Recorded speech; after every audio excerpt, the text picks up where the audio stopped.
Bismillahirrahmanirrahim. Assalamualaikum warahmatullahi wabarakatuh. Adik-adik yang insyaallah dirahmati Allah Subhanahu wa taala, jumpa lagi dalam pembahasan analisis real. Dan pada pertemuan kali ini kita akan mencoba membahas sifat-sifat bilangan real, sifat aljabar bilangan real. Bilangan real sama seperti bilangan yang lain memiliki beberapa sifat tersendiri. Sebagian sifat itu akan kita bicarakan pada kesempatan hari ini. Sifat-sifat yang akan kita pelajari meliputi sifat aljabar, urutan, dan kelengkapan. Namun untuk pertemuan kali ini kita akan membahas hanya sifat aljabar. Namun sebelum kita lanjut, jangan lupa like dan subscribe. Sifat aljabar bilangan real. Sifat yang pertama, himpunan bilangan real dengan operasi penjumlahan dan perkalian adalah lapangan. Saya ulangi, himpunan bilangan real pada operasi penjumlahan maupun perkalian adalah lapangan.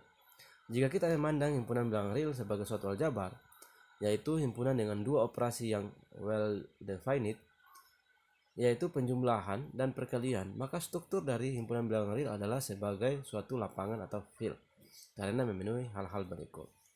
Yang pertama, himpunan bilangan real pada operasi penjumlahan adalah suatu grup komutatif atau grup abelian.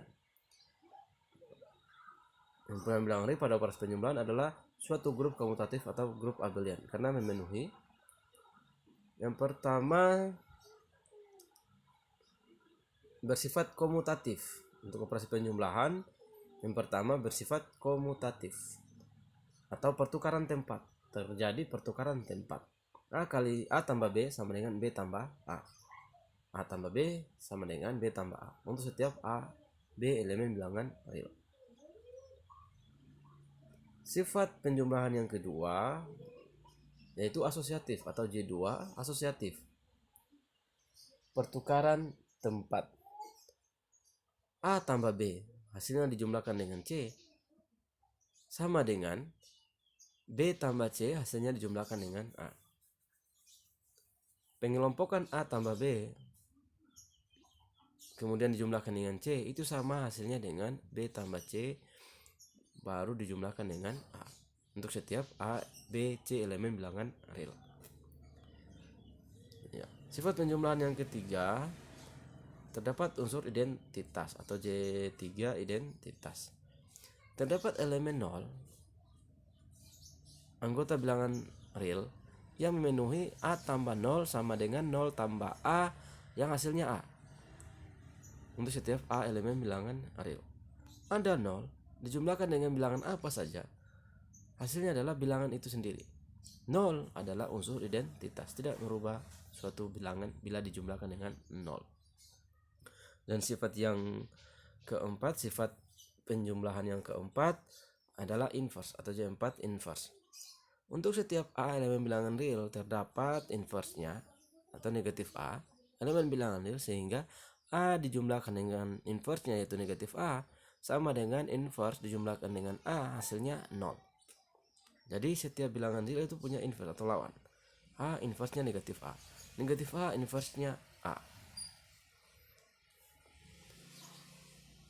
Ya, sehingga himpunan bilangan real pada operasi penjumlahan itu memenuhi sifat J1 komutatif, J2 asosiatif, J3 identitas, dan J4 inverse.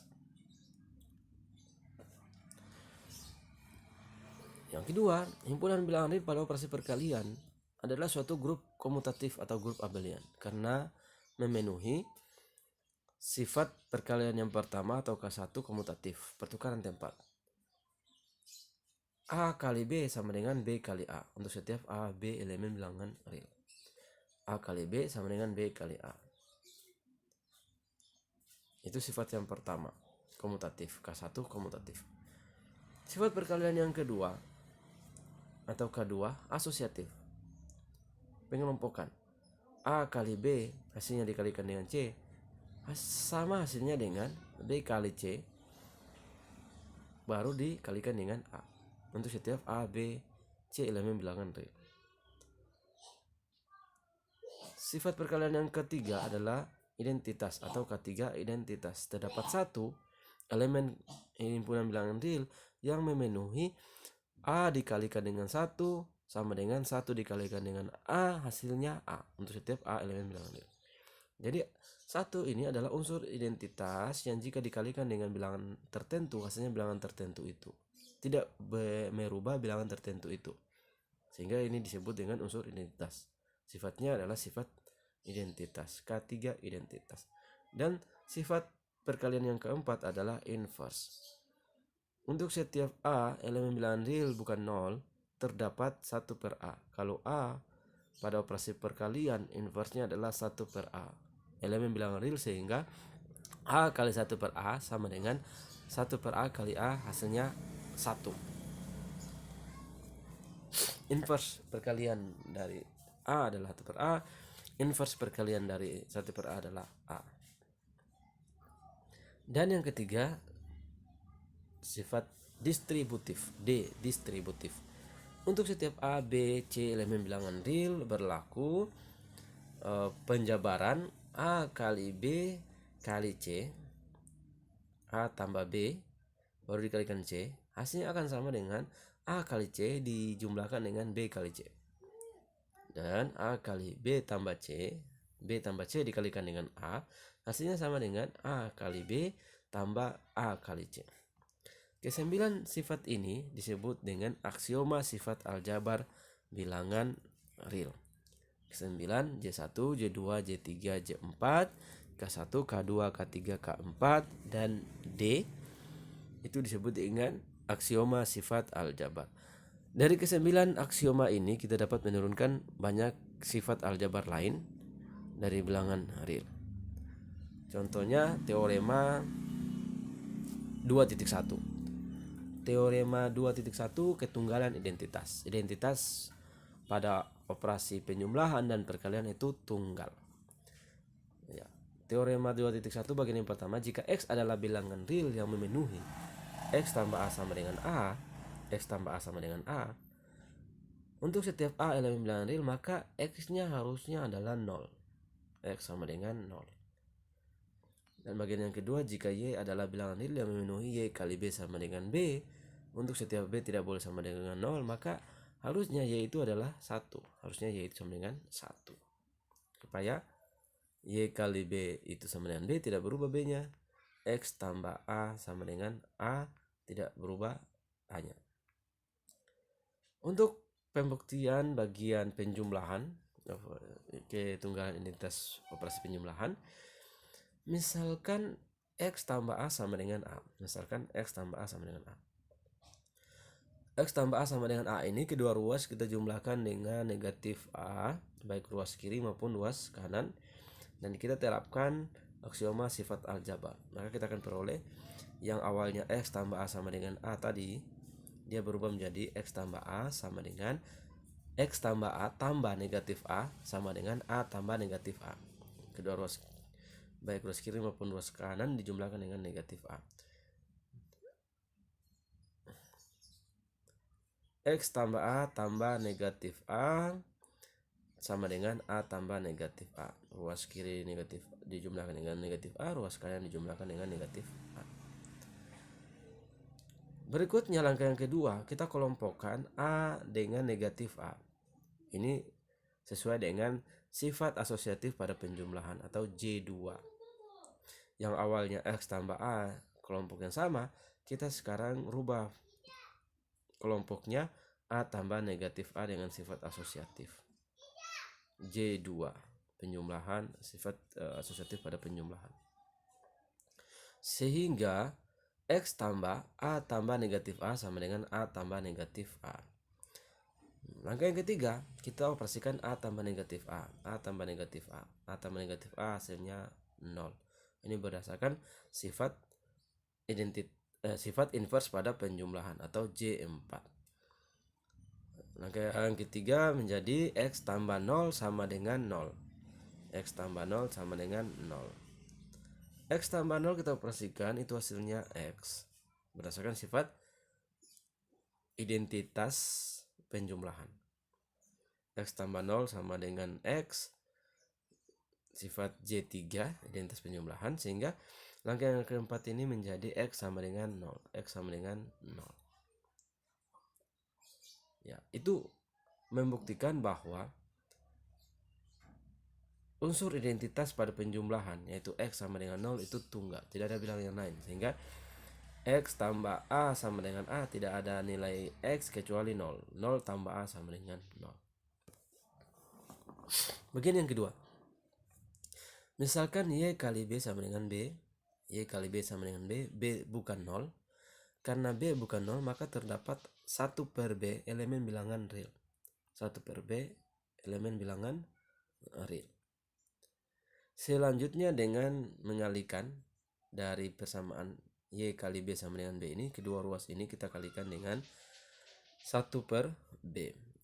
Dan menerapkan aksioma sifat aljabar, diperoleh Y kali B kali 1 per B sama dengan B kali 1 per B. Ruas kiri maupun ruas kanan kita kalikan dengan 1 per B.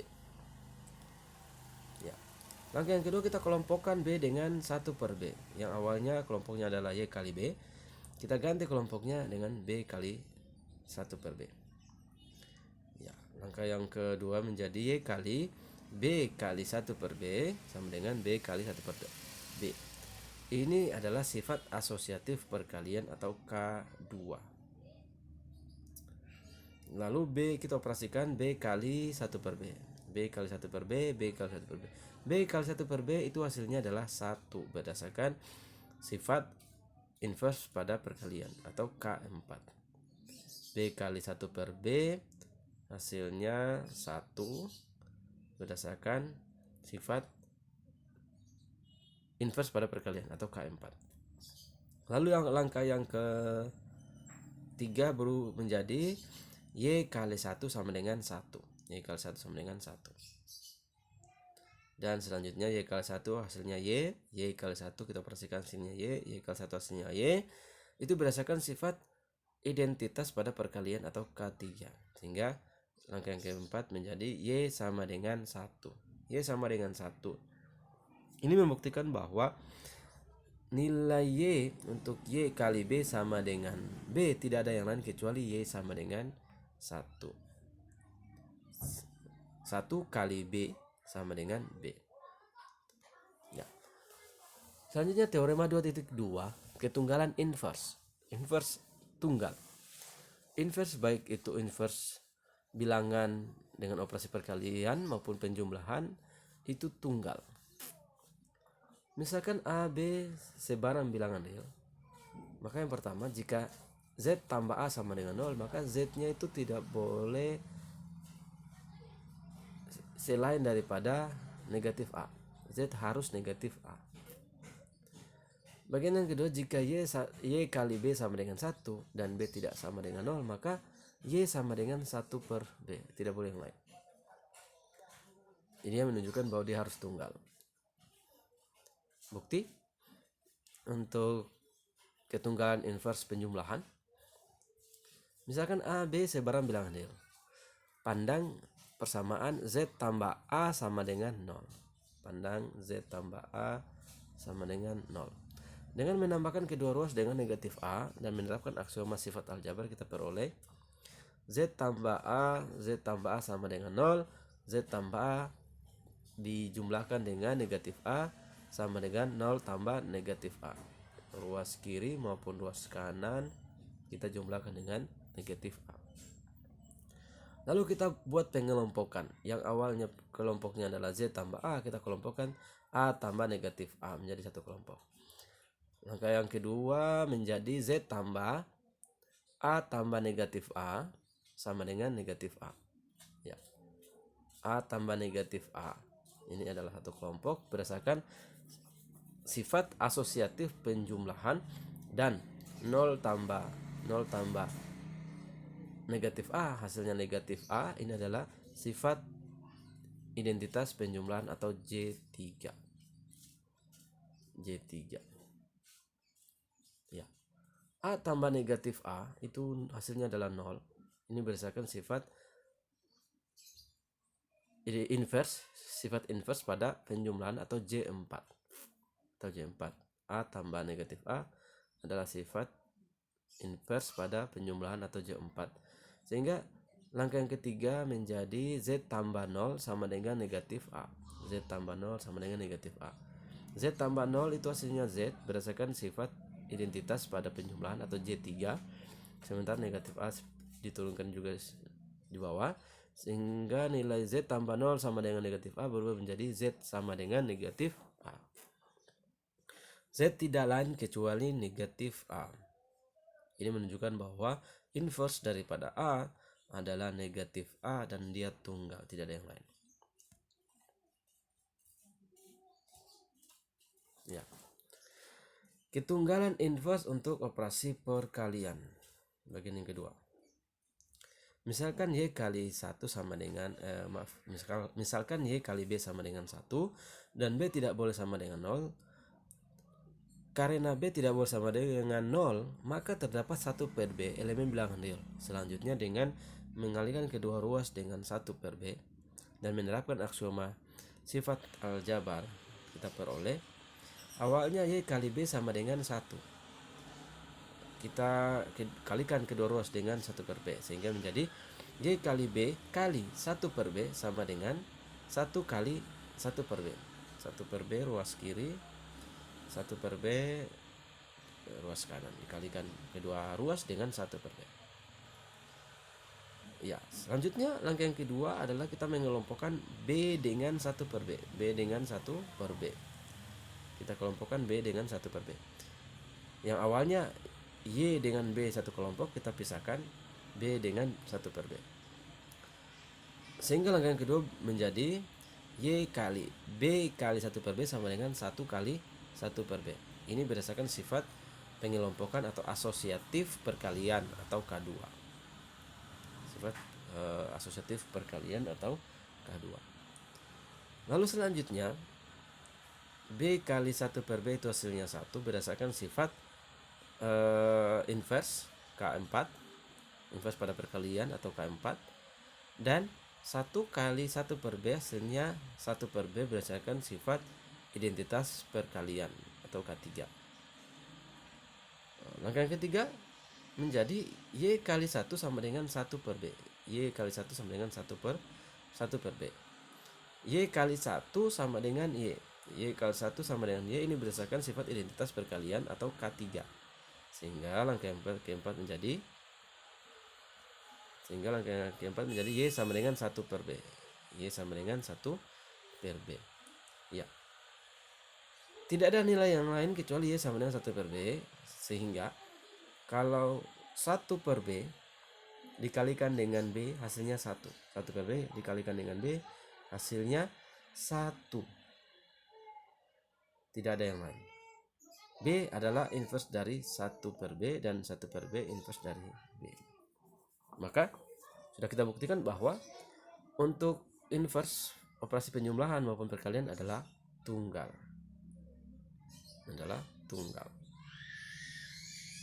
Ya. Kita lanjut dengan teorema 2.3 perkalian terkait 0. Bagian pertama, untuk setiap A elemen bilangan real, A kali 0 hasilnya 0. Untuk setiap A elemen bilangan real, A kali 0 sama dengan 0. Untuk bagian yang kedua, A kali B sama dengan 0, maka kalau bukan A yang sama dengan 0, B yang harus sama dengan 0. Jika A kali B sama dengan 0, maka A kali 0 atau B kali 0. Di antara A dan B harus 0 atau keduanya bisa 0. Untuk membuktikan ini, bagian yang pertama, ambil A elemen bilangan real sebarang. Kita akan membuktikan bagian kiri pada persamaan bersifat seperti identitas penjumlahan. Itu dengan menguji apakah A kali 0 tambah A sama dengan A. Apakah A kali 0 tambah A sama dengan A. Dengan menggunakan aksioma sifat aljabar kita peroleh A kali 0 tambah A sama dengan, kita menggunakan A kali 0 tambah A, kita gunakan sifat K3 identitas ya, kita gunakan identitas perkalian. Kita gunakan identitas perkalian sama dengan A kali 0 tambah A kali 1. Ini identitas perkalian ini ya, A kali 0. A kali 0 tambah A kali 1. A yang awalnya A saja ini dia kita rubah menjadi A kali 1. Ini identitas perkalian. Karena A sama dengan A kali 1, tidak berubah. Lalu dari A kali 0 tambah A kali 1 kita gunakan sifat distributif penyebaran. A kali 0 tambah 1. Ya, A kali 0 tambah 1. Sifat distributif. 0 tambah 1 hasilnya 1. 0 tambah 1 hasilnya 1 berdasarkan sifat penjumlahan pada operasi 0 tambah 1 sama dengan 1 berdasarkan ini adalah sifat identitas pada operasi penjumlahan atau J3. 0 tambah 1 sama dengan 1. Langkah 3 A kali 1. A kali 1 sama dengan A. A kali 1 sama dengan A. Ini adalah sifat identitas pada perkalian atau K3. A kali 1 sama dengan A. Sifat identitas perkalian.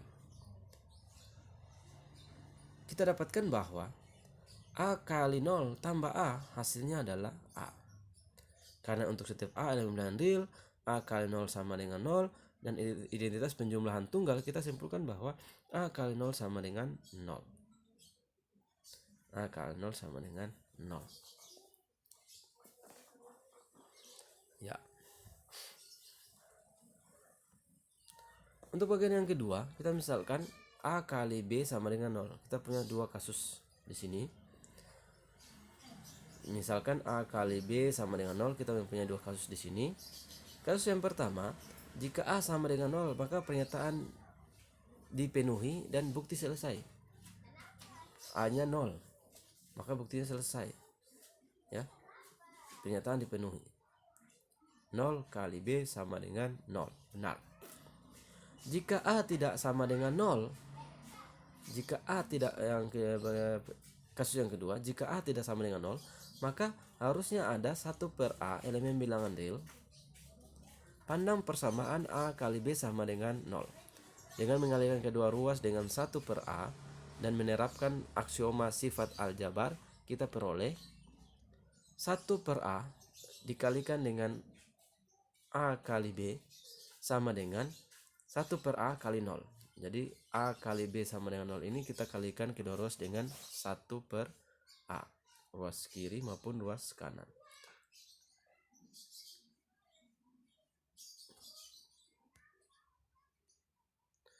Ruas kiri maupun ruas kanan.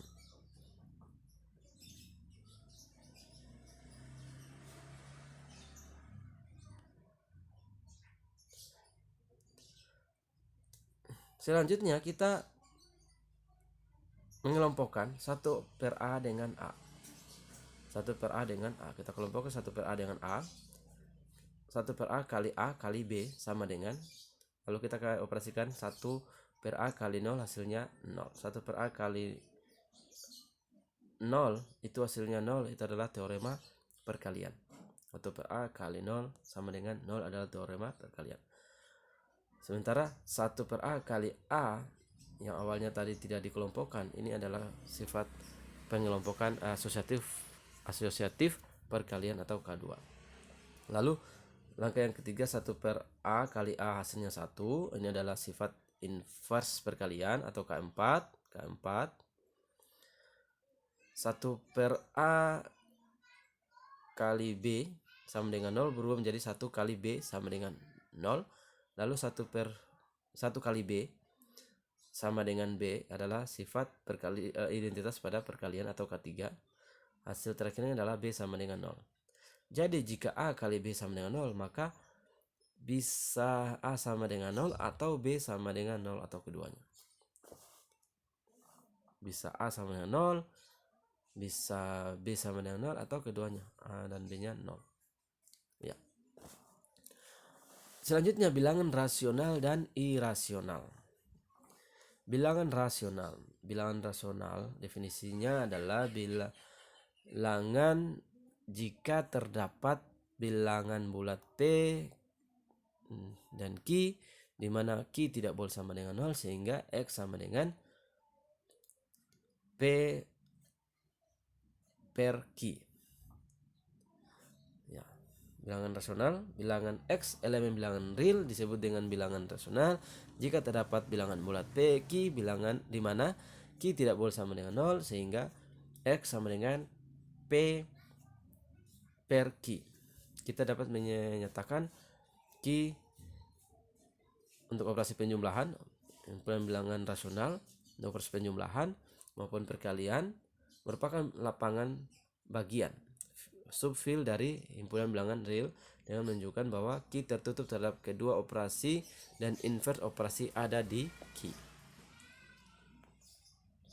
Ya, ini sifat lain daripada sebuah lapangan. Ya, sebuah lapangan Q adalah atau Q bilangan rasional juga adalah sebuah lapangan. Karena Q adalah sebuah lapangan, maka Q adalah subfield sebuah lapangan bagian daripada bilangan real. Karena bilangan real, bilangan rasional adalah bagian daripada bilangan real. Definisi yang kedua adalah definisi bilangan irasional, bukan rasional. Bilangan Y elemen bilangan S disebut dengan irasional atau bukan rasional jika Y bukan bilangan rasional. Himpunan bilangan irasional dilambangkan dengan himpunan bilangan R bukan rasional, lawan daripada bilangan rasional. Himpunan bilangan irasional dengan kedua operasi biner tidak tertutup sehingga bukan merupakan lapangan bagian atau subfield dari himpunan bilangan R. Bilangan berbentuk akar 2, akar 3 dan sejenisnya adalah bilangan irasional. Untuk bilangan rasional ini mudah sekali mengidentifikasinya. Jika di belakang koma bilangannya berulang. Jika angka di belakang koma itu bilangannya berulang. Namun untuk bilangan irasional, untuk identifikasi bilangan desimalnya, jika di belakang koma tidak berulang maka itu adalah bilangan irasional. Dan contoh yang lain seperti yang disebutkan pada lemma 2.1, akar dari 2 bukan bilangan rasional. Akar dari 2 bukan bilangan rasional atau akar dari 2 adalah bilangan irasional. Bukti bahwa akar 2 bukan bilangan rasional atau merupakan bilangan irasional, andaikan terdapat bilangan rasional X sehingga X kuadrat sama dengan 2. Ya, tadi kan X sama dengan akar 2. Kalau kita kuadratkan X kuadrat sama dengan 2. Hal ini berarti X sama dengan, karena bilangan rasional adalah P per Q, X-nya sama dengan P per Q. Untuk suatu PQ elemen bilangan bulat atau Z, Q tidak boleh sama dengan 0. Selanjutnya untuk semua bilangan rasional kita bisa mengatur P agar, ya, untuk setiap bilangan rasional kita bisa atur maka P Q sama dengan 1. Kita atur P dan Q ini sedemikian sehingga nilainya adalah 1. Akibatnya X kuadrat sama dengan, dari sini ya, X sama dengan P per Q, maka kita dapatkan X kuadrat sama dengan P kuadrat per Q kuadrat sama dengan 2. 2 dapat dari mana? X kuadrat sama dengan 2. X kuadrat sama dengan 2. X sama dengan akar 2. Sama X kuadrat sama dengan P kuadrat per Q kuadrat sama dengan 2. Dengan kata lain, P kuadrat sama dengan, ya, kita otak-atik ini, P kuadrat per Q kuadrat sama dengan 2. Berarti P kuadratnya sama dengan 2Q kuadrat. Ini menunjukkan bahwa P kuadrat genap. Ya, semua bilangan dikuadratkan hasilnya genap. P kuadrat genap atau ditulis juga P bagi 2 hasilnya 0 atau P sama dengan 0 modulu 2. P bagi 2 hasilnya 0. Syarat bilangan genap jika dibagi 2, jika dibagi 2 tidak tersisa. atau pembagi habis dengan 2. Bisa dibagi habis dengan 2. Kalau dibuatkan dalam model modulu, P sama dengan 0 modulo 2. Ada 2 kasus yang mungkin untuk P, yaitu P ganjil atau ditulis P dibagi 2 hasilnya 1, atau P sama dengan 1 modulo 2. Ini bilangan ganjil. Artinya P ganjil kalau P dibagi 2 itu hasilnya tersisa 1. Akibatnya P kuadrat sama dengan 1 modul 2. P kuadrat dibagi dengan 2. P kuadrat dibagi dengan 2, hasilnya sisanya 1. P kuadrat dibagi 2, sisanya 1. Ini sesuatu yang kontradiksi. P kuadrat itu ada sebuah bilangan genap, dibagi dengan 2 harusnya tidak sama dengan 1, tidak bersisa 1, harusnya sisanya 0, tidak tersisa maksudnya. Hal ini kontradiksi dengan P kuadrat dibagi 2 hasilnya 0, atau sisanya 0. P kuadrat dibagi 2 sisanya 0, atau P kuadrat sama dengan 0 modulo 2. Jadi hal ini tidak mungkin terjadi. Kemungkinan yang kedua, P genap atau ditulis P kuadrat dibagi 2 sisanya 0. P kuadrat bagi 2 sisanya 0, atau P sama dengan 0 modulo 2. Sehingga P kuadrat sama dengan modulo P kuadrat sama dengan 0 modulo 2. Jadi jika P kuadrat genap, jika P kuadrat genap, maka P genap. Ya. Jika P kuadrat genap, maka P genap. Misalkan P sama dengan 2K. Ya, untuk menunjukkan bahwa dia genap, maka kita pakai tanda kita kalikan dengan 2. P sama dengan 2K untuk suatu K elemen bilangan bulat. Maka 2K kuadrat sama dengan 2Q kuadrat. 2K kuadrat sama dengan 2Q kuadrat, sehingga diperoleh 2Q kuadrat sama dengan Q kuadrat. Masing-masing dibagi dengan 2. 2Q kuadrat sama dengan 2K kuadrat sama dengan 2Q kuadrat, masing-masing ruas dibagi 2, sehingga hasilnya adalah 2K kuadrat sama dengan Q kuadrat. Ini menunjukkan Q kuadrat genap. Q kuadrat genap sesuai dengan proses sebelumnya. Jika Q kuadrat genap, maka Q genap. Misalkan Q sama dengan 2M untuk suatu M elemen bilangan bulat. Akibatnya P, Q sama dengan 2K, 2M, hasilnya lebih dari atau sama dengan 2. 2K, 2M, hasilnya lebih dari atau sama dengan 2. Ini kontradiksi dengan P Q sama dengan 1. PQ sama dengan 1. Jadi haruslah tidak terdapat bilangan rasional X yang memenuhi X kuadrat sama dengan 2. Tidak terdapat bilangan rasional yang